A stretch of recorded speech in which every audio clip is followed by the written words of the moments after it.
Bonjour à tous et bienvenue sur la chaîne de Japan TCG. Je suis en chemise bleu clair puisque ce matin j'ai amené le bébé à la crèche pour entre guillemets la rentrée des classes. Donc je l'ai habillé de manière totalement stylée. Avoue qu'il est cool quand même. Et puis du coup voilà, je viens de revenir. La vidéo d'aujourd'hui va être un petit peu hors sujet. Donc quelle crèche choisir? Non, ça va pas être autant hors sujet que ça. On va déjà commencer par du sérieux. Les lots de cartes Dragon Ball Heroes. Tu sais, j'avais reçu 16 000 cartes que j'ai dû trier. Donc j'ai déjà commencé à les trier. Et voilà 400 cartes Dragon Ball Heroes. Ça représente ça, donc dedans tu as 350 cartes communes, 50 cartes rares, et c'est pour ça que j'ai dû les trier, c'est pour ne pas mettre de double. Donc pour les gens qui commencent une collection, eh bien ça peut être cool. Tu pourras trouver ce lot directement sur la homepage de Japan TCG, et puis je suis en train de mettre les CP, donc toutes les CP sont mises du bloc Bing Bang Mission, du bloc Ultra God Mission, etc. Voilà, il y a pas mal de cartes qui ont du coup, donc c'est la rareté CP, et puis les SR sont en train d'être mis petit à petit, j'ai pas encore fini, mais voilà, si tu veux aller checker si voilà, tu as la curiosité pour ce qui est de Dragon Ball Heroes que tu connais pas trop, n'hésite pas à regarder dans la catégorie, tu vas trouver plein de choses, on est déjà à plusieurs milliers de cartes qui sont disponibles. Que ce soit les gros lots de 400 cartes ou que ce soit les cartes à l'unité, je vois que mine de rien, il y en a quand même qui partent, donc certains d'entre vous sont intéressés. Mais bien sûr, le cœur de Japan TCG, ça reste Pokémon, donc je n'oublie pas Pokémon. Dès qu'il y a une nouvelle extension, bien sûr, les nouvelles cartes seront disponibles, comme d'habitude. Le seul truc, c'est que c'est vrai que ça arrive de plus en plus vite, les news. On a déjà des news de non pas la prochaine extension qui va sortir là, qui sort le 10 avril, mais celle d'après, on a déjà les images, on a déjà les trucs. Bon, tu pourras les trouver si vraiment t'es pressé et que tu veux voir les leaks, alors qu'ils sont pas des leaks, hein, puisque à chaque extension, on a des cartes, donc c'est pas des leaks, c'est juste ils balancent quelques cartes comme ça. Mais voilà, je trouve que c'est pas très intéressant de faire le truc. Je suis le premier sur la news. En plus, moi, je peux voir les trucs en japonais, donc je pourrais faire les trucs et être le premier, machin. Mais bon, je pense que c'est mieux que les gens prennent le temps de savourer les éditions.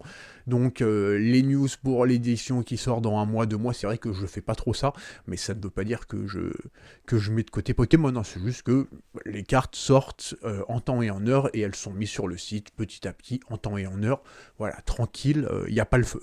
On va maintenant passer à la partie hors sujet. J'ai envie de proposer un autre type de contenu sur YouTube, donc qui fera l'objet d'une autre chaîne YouTube que Japan TCG. Comme tu as pu le voir, la qualité de l'image s'est améliorée parce que j'ai acheté une bien meilleure caméra qui m'a coûté à peu près 2000 € et d'un très joli trépied, hein, très efficace. Mais du coup, tu te doutes que si c'est juste pour filmer ma pomme en train de discuter ou des cartes Pokémon, c'est pas forcément nécessaire. On serait sur ce qu'on appelle de l'overkill. Ce nouveau contenu que j'ai envie de proposer, ce sera pas du coup sur les cartes à collectionner, sur Pokémon, sur Dragon Ball. Maintenant, ça restera sur le Japon, puisque je vis au Japon, donc je vais pas faire des vidéos sur l'Allemagne ou le Soudan. Le concept est très simple, je vais me balader avec la caméra, et puis on va visiter plein de quartiers différents. Donc l'idée, c'est que je sois constamment derrière la caméra, qu'il n'y ait pas de dialogue, hormis si quelqu'un dans la rue m'arrête et que je discute avec lui, mais sinon, l'idée c'est juste de faire des vidéos de 20, 30, 40 minutes.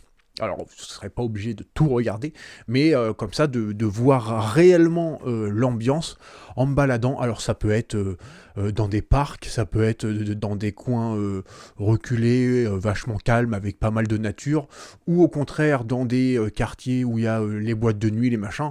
Je peux faire des vidéos, que ce soit à 13 h ou que ce soit à 23 h.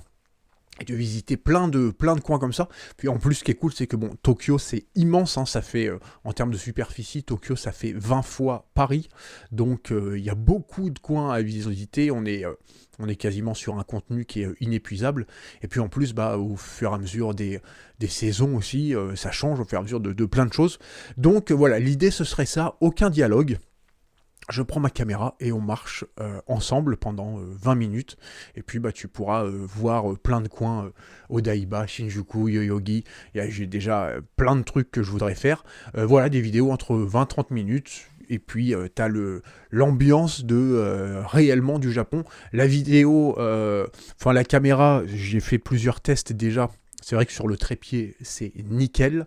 Et puis, les vidéos seront faites en 4K. Donc voilà, l'idée c'est ça. Si jamais t'es intéressé au-delà des cartes ou des mangas, mais que t'es intéressé par l'ambiance du Japon, comment ça se passe si tu viens, je sais pas, un samedi dans le parc de Yoyogi et que tu te balades, tu fais un tour, bah voilà, là tu pourras vivre ça à travers la caméra.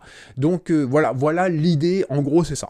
Et pour ce qui est du rythme de publication, à partir de cette semaine, on va être sur 2-3 vidéos par semaine. La chaîne est créée, j'ai déjà fait 2-3 vidéos histoire de faire des tests en termes de quelle qualité de vidéo je vais choisir. Donc voilà, tout est fait. Bon, la troisième vidéo, j'avais pas mon trépied, j'ai filmé à 4h du matin dans Roppongi. Donc du coup, la vidéo bouge un petit peu plus. Mais voilà, là, à partir de maintenant, donc toutes les vidéos, bien sûr, seront faites avec le trépied. Donc voilà, si ça t'intéresse, n'hésite pas à t'abonner à la chaîne pour profiter de l'ambiance du Japon. Je te mets directement le lien dans la description de cette vidéo. Je te remercie pour le visionnage et je te dis à très bientôt pour une nouvelle vidéo. Allez, bye!